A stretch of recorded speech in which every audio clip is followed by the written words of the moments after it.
Homovision.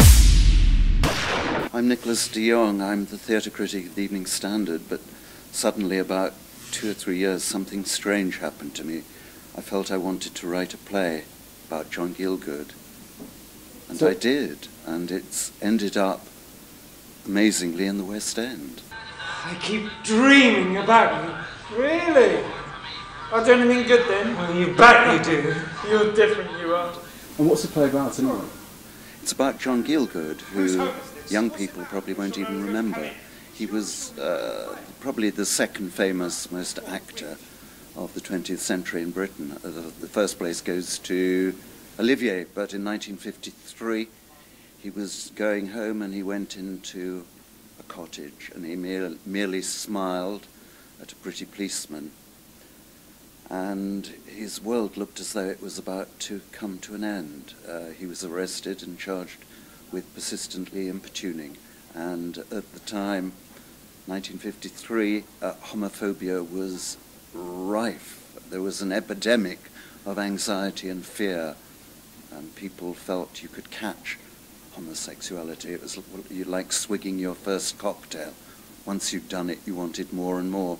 And I wanted to create, through the example of John Gielgud, a landscape of the times when there was a gay witch hunt, particularly in London, but people felt, politicians, judges, and other people of authority like doctors, that there was a plague over England, and that plague was gayness. There have been authorised police swoops on 16 seaside shops in Bournemouth, Margate, Swanage, Poole and Cleethorpes. Cleethorpes? It shows how far depravity has spread if Cleethorpes has succumbed.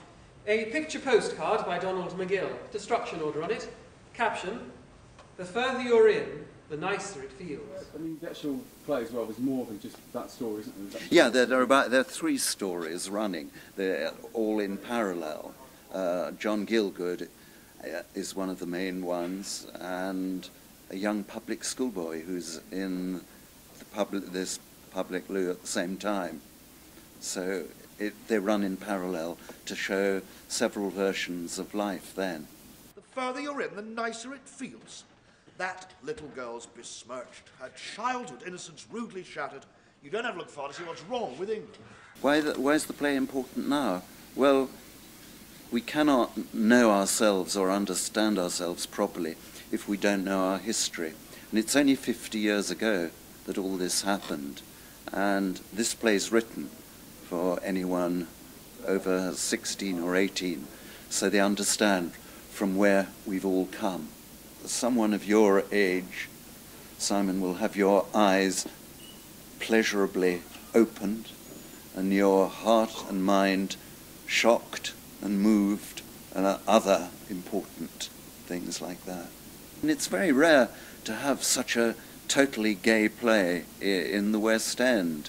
QX and the Pink Paper have supported it hugely, but I don't think the readership it has that much, judging by the people who come in. It's very much gay play. The gay love sensational gay love scene, and it's quite camp, and it's quite tearful. I don't quite understand why more gay people haven't come, because those who have been writing or speaking to me saying that they were quite overwhelmed by it. Yes, ladies and gentlemen, you and I know there's an infectious plague over England. What can they learn from it, though? What can they... They can learn what it was like then and how easy it is to lose liberty. In an age of religious fundamentalism, it certainly is. The price of liberty is eternal vigilance, I should say. Homovision.